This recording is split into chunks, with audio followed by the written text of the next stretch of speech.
I don't know how the man does it. I honestly don't. What's happening, film friends? David the Film Junkie here, bringing you a film review of Dunkirk. Dunkirk stars, well, many. Just the known people are, well, Tom Hardy's in it, and Harry Styles from One Direction. Yay! Forgot what that one dude is. He just won an Academy Award last year, didn't he?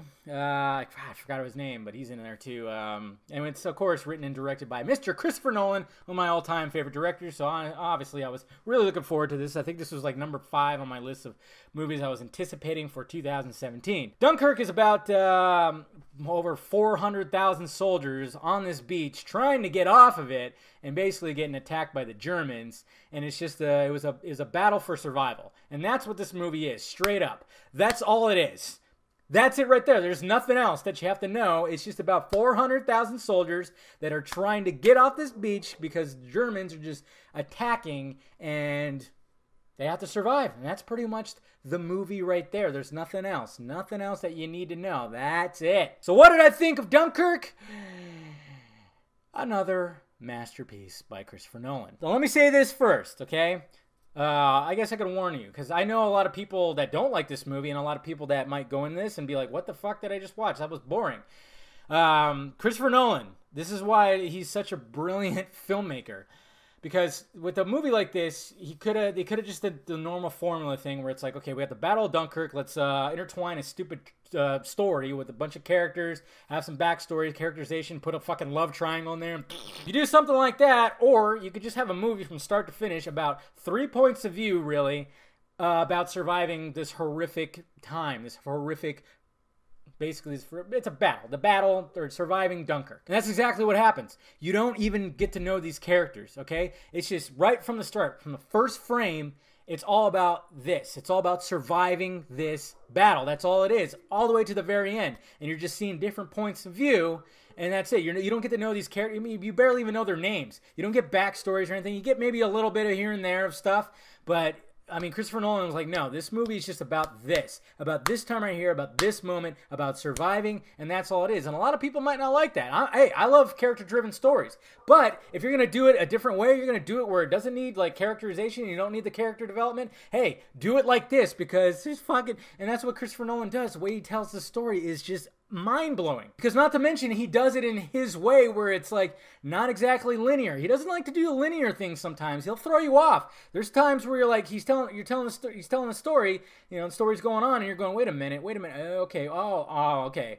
That's what's happening here. Oh my God. Wraps up nicely at the end and you're just walking away like, holy shit, that was fucking fantastic. Gripping, which is what, you know, critics always like to use, but seriously, from start to finish, it's just like you're on the edge of your seat, and what it has to do is just the tension that gets built up with the way that Christopher Nolan films these movies. When there's not a lot of dialogue, you're hearing just mainly noise, and might I add, the gunshots, the explosions and everything, they're ear-piercing. He almost wanted to capture what it really sounded like when these bombs drop and the bullets are fucking flying. It's crazy. Hans Zimmer score, man. I tell you, well, in that trailer where you hear like the tick, tick, tick, tick, tick, tick, like it's like a little stopwatch or something going, he utilizes that throughout.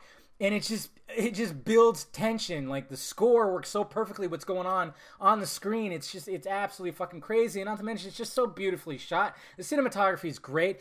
And, you know, I know there's like CGI probably intertwined in there. Not much at all. But, you know, there's probably some that are in there just to capture certain scenes. You know, the plane battles, some background shots. I could see them probably utilizing a little CGI, but it's so seamless, you don't even notice it. You think it's all practical effects. That's how good this shit is. So all I'm saying is, if you really love character development, you really love to like fall in love with characters, to care for them, especially in a situation like this, you're not gonna get that. This movie is simply about these people trying to survive Dunkirk, trying to get off this beach. That's all it's about. That's exactly what it's about, and it's gripping, it's intense, it's just, I loved every minute of it. I thought it was fantastic. Tom Hardy, that motherfucker just knows how to act with his eyes. How does he do it? I don't know. But he acts with his eyes because he has a lot of mask on his face in his movies. And I love Tom Hardy. Absolutely love him. I love Christopher Nolan. Another masterpiece. So, of course, I'm going to put it on the favorite wall of 2017. Get it up there. I can watch this movie again and again. And that's the beauty part about this. You know, people are griping about, oh my God, it's only 95 minutes. A Christopher Nolan flick, only 95 minutes? Jesus Christ. Interstellar was like 576 minutes. I might be overdoing it there, but I mean, I still love that movie, but I'm just saying, he usually has long movies. But the thing is, it's just strictly about this battle, start to finish. The first piece of film is like, or the frame, I should say, first frame is just like right from the start. You see, I'm not going to say what happens, but it's just from start to finish, it's just about this battle. That's all it is, it's nothing else. And I think it's a beautiful way to tell this story. And he nailed it. He absolutely nailed it. Another masterpiece. So let me know if you saw Dunkirk down below in the balls area and what you thought about it. And please hit that like, thumbs up button if you'd be so kind. Subscribe to this channel. Subscribe to the other channel too. Follow me on the social media stuff that is above my head. I'll talk to you later.